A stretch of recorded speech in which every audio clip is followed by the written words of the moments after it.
Hello, hello, je suis ravie de vous retrouver pour cette guidance Oracle Astro des Balances et Ascendant Balance. Comme vous le savez, j'ai commencé cette guidance par les Scorpions parce que nous sommes dans la saison du Scorpion. Et donc vous êtes le dernier. Et ça me clôture toutes mes guidances de ce mois de novembre. Alors, c'était votre saison le mois dernier. Donc, les planètes en Scorpion sont positionnées dans votre maison 2. Vous avez démarré votre cycle zodiacal. C'est la deuxième étape, l'étape de l'amassement financier, la croissance financière, le patrimoine. En tout cas, les questions pratiques et financières vont être au centre de vos préoccupations ce mois-ci. Rendez-vous avec votre banquier, déplacement financier, demande d'aide bancaire, pourquoi pas. Vénus est en Scorpion jusqu'au 16 novembre. C'est votre planète et en plus elle amène de l'abondance dans le signe comme le signe du Scorpion. C'est une période qui est intéressante au niveau de tout ce qui est financier. Je vous l'ai dit et je crois que je l'ai assez dit. Les planètes en Sagittaire sont très en harmonie avec votre signe et sont positionnées dans maison 3. C'est une maison amie, mais c'est une maison aussi de communication et une maison un peu connectée. Alors avec le soleil, Mercure en Sagittaire, vous aurez besoin d'échanger, de rencontrer du monde, de découvrir de nouveaux horizons, de nouveaux paysages, de nouvelles personnes, d'inviter, de sortir. Vénus en Sagittaire vous rendra encore plus aimable, sociable, déjà que ça fait partie de votre nature, alors là pour le coup, vous aurez envie de faire la fête et pourquoi pas de faire une rencontre par le biais de vos sorties. Pluton est toujours positionné dans votre maison 4. Ça amène une problématique familiale et pourquoi pas un deuil ou une situation d'héritage ou de partage qui peut être problématique. Alors, j'ai envie de vous dire que vous avez ça depuis un moment. Là, Pluton est positionné sur le dernier décan des balances, mais ça a pu toucher les autres décans parce que on sait en France quand on commence les héritages, on ne sait pas quand on les finit. Donc il est possible que vous soyez dans un dénouement, pour le coup, au niveau héritage. Saturne est toujours positionné dans votre maison 5, qui est la maison de l'amour, de la créativité, des enfants et de la chance. Saturne amène le besoin de responsabilité peut-être avec vos enfants. Donc peut-être que vos enfants grandissent et que vous allez avoir peut-être un abord avec eux un peu différent. Ça a pu être difficile d'ailleurs dans les relations. Peut-être avez-vous aussi envie peut-être de faire encore un enfant et peut-être êtes-vous limité par l'âge. C'est tout à fait possible. En tout cas, c'est quelque chose qui va vous venir à l'esprit, ça c'est sûr. Les planètes en poisson, Jupiter et Neptune, sont positionnés dans votre maison 6, la maison donc de vos routines quotidiennes, de votre travail, de votre santé. Attention à tout ce qui est gynécologique, d'autant plus que la balance qui est vénusienne est marquée par ce signe, donc tout ce qui est gynéco et tout ce qui est urinaire, vous pourriez avoir quelques soucis à ce niveau-là. Au niveau professionnel, vous pourriez avoir des opportunités nouvelles, un coup de chance, mais faites très attention aussi aux trahisons et aux problèmes de justice que vous pourriez avoir. Par exemple, un employé qui vous traîne en justice, qui vous a volé, qui vous a trahi d'une manière ou d'une autre. Donc attention, attention. Uranus est dans votre maison 8, la maison de la transformation, de la sexualité. Il peut amener des bouleversements très importants, inattendus, qui pourraient transformer profondément votre vie. Ce qui va être intéressant, c'est aussi ce Mars en Gémeaux. Il est positionné dans votre maison 9, il est très en harmonie parce que c'est un signe d'air comme vous, et il vous ouvre justement des possibilités de voir ailleurs. La possibilité d'un déménagement, la possibilité de vouloir changer d'activité professionnelle, de commencer à vouloir vous former dans un domaine nouveau. Vous allez être très à l'écoute et très ouverte. Et vous avez ça quand même jusqu'au mois de mars. Donc c'est un moment où vous devez peut-être agir, mettre en route quelque chose, peut-être vous renseigner et reprendre des études par exemple. La pleine lune en taureau positionnée dans l'axe 2-8, c'est l'axe financier. Donc c'est un moment où vous allez peut-être prendre des décisions au niveau financier. Il peut y avoir, je vous l'ai déjà dit, un héritage ou des discussions de partage dans votre famille. Vous avez pu aussi avoir perdu un petit peu d'argent et vous êtes dans une phase pour pouvoir trouver des solutions. Vous pouvez aussi être dans un questionnement pour un investissement, un achat immobilier. Donc, c'est un déclencheur ce 8 novembre à ce niveau-là. La nouvelle lune en Sagittaire sera très intéressante pour vous le 23 novembre pour faire vos vœux. Elle est dans la maison 3, la maison du Gémeaux, qui est la maison du messager des dieux. Donc, c'est un bon moment pour faire des vœux, plus particulièrement les balances de septembre, mais ça touchera toutes les balances puisque la lune avance très vite et qu'elle sera encore elle sera encore nouvelle, même le lendemain de toute façon. En tout cas, elle a toujours de la puissance et de l'attraction. Alors, voyons un petit peu ce que nous disent les oracles. C'est la bouche. La bouche représente plusieurs choses. C'est le secret. Alors, les planètes en Scorpion nous amènent, surtout Mercure, nous amène à chercher des secrets. Peut-être êtes-vous dans une phase où il peut y avoir des secrets de famille, puisque je vous ai expliqué, pour certaines balances, on peut être dans une période de deuil, d'héritage, et c'est souvent dans ces phases-là qu'on trouve ou qu'on découvre des secrets. Donc, la bouche représente un secret, soit un secret révélé, soit quelque chose que vous auriez confié qui pourrait être révélé. Donc, faites attention avec Mercure en Scorpion, on peut être complètement trahi sur quelque chose que l'on a confié à quelqu'un. La bouche représente la communication, donc Mercure en Scorpion, Mercure en Sagittaire à partir du 18 novembre, qui est harmonieux. Ça va être un moment où vous pourriez même être amené à apprendre des langues étrangères.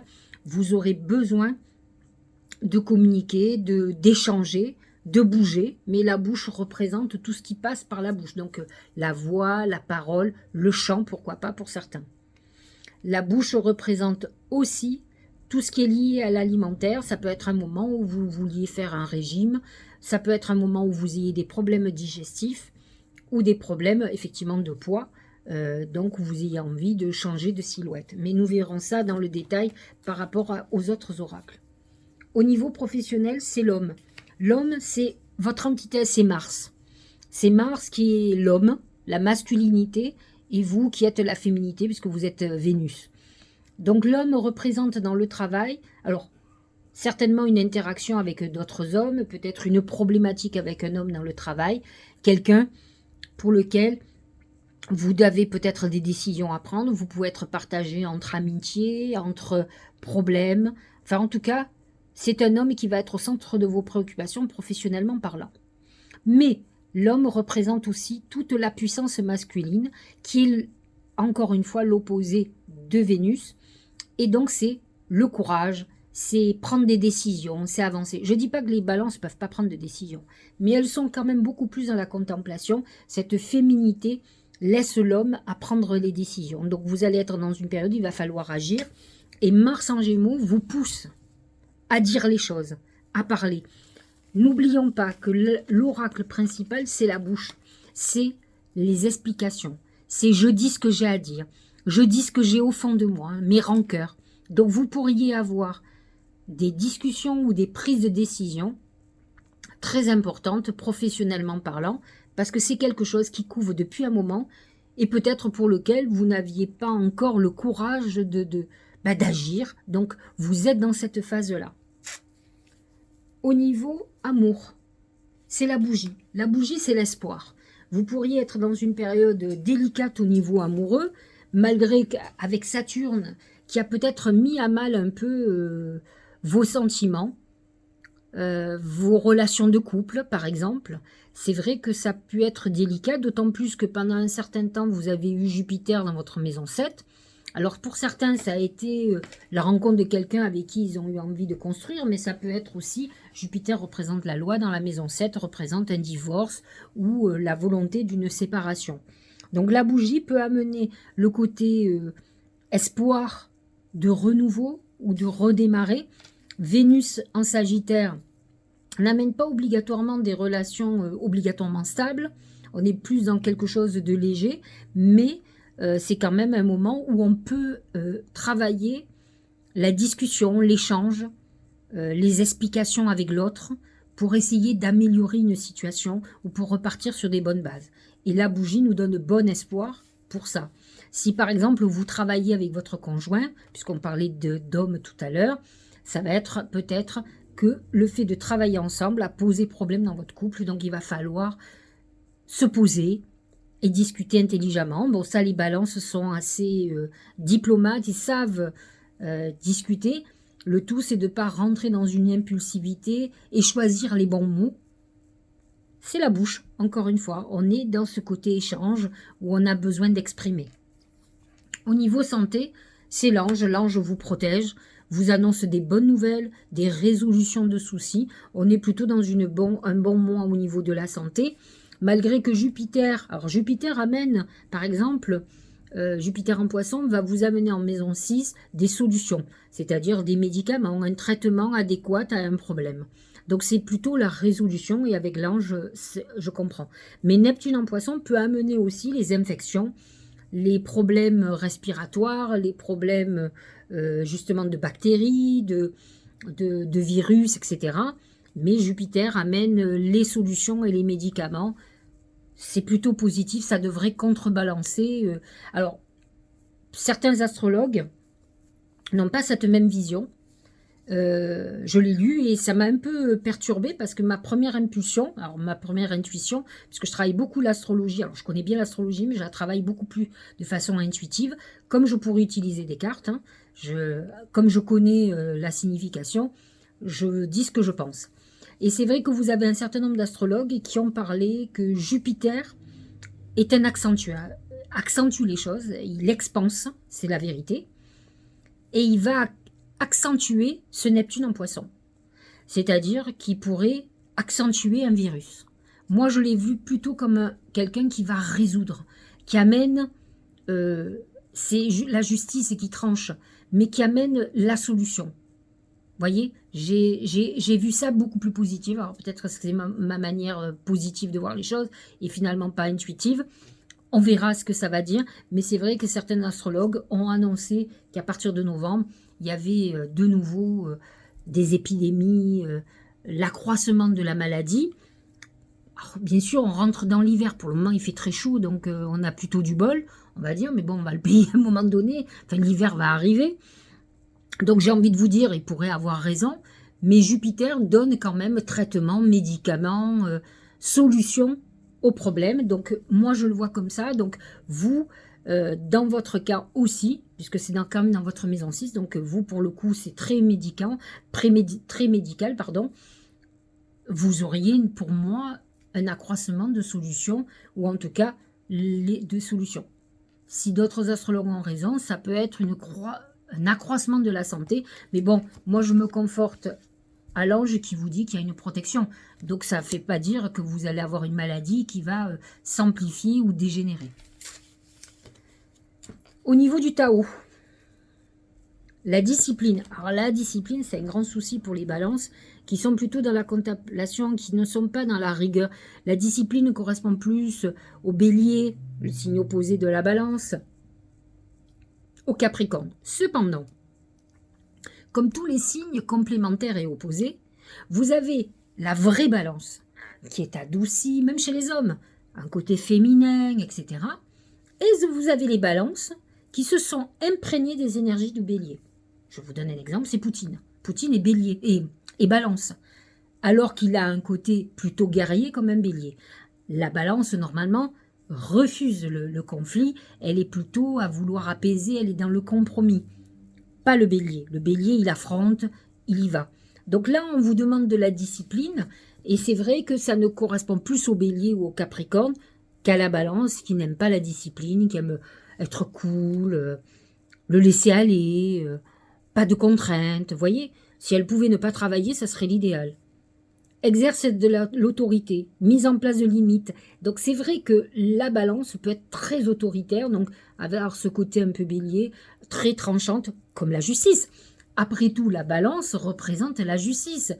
On dit toujours que la balance est raide, hein, rigide comme la justice. Donc ça veut bien dire que cette balance qui est si vénusienne peut être aussi très rigoureuse comme un capricorne, comme cette justice qui est très insensible, j'allais dire, très dur.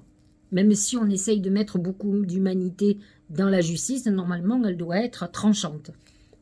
Prise du taureau par les cornes, on vous demande d'oser, d'avancer. Élaboration d'une stratégie, mobilisation de vos forces, vous voyez, c'est ce Mars aussi qui vous demande d'y aller. Et tout à l'heure, on parlait de l'homme, c'est ce Mars. Vous voyez, l'homme et la discipline. On est dans une phase où on vous demande que maintenant, il faut arrêter d'attendre, il faut y aller. Vous avez Mars qui vous pousse, c'est le moment ou jamais. Vous avez un courant extraordinaire, une puissance extraordinaire qui vous donne l'impulsion. Il faut y aller, il faut aller avec ce courant et vous remonter les manches et vous dire, ça y est, maintenant c'est mon moment, je vais y aller. D'autant plus qu'à partir de fin décembre, Jupiter rentre en bélier, donc c'est une période exceptionnelle pour vous. Ça va énormément vous booster, encore plus.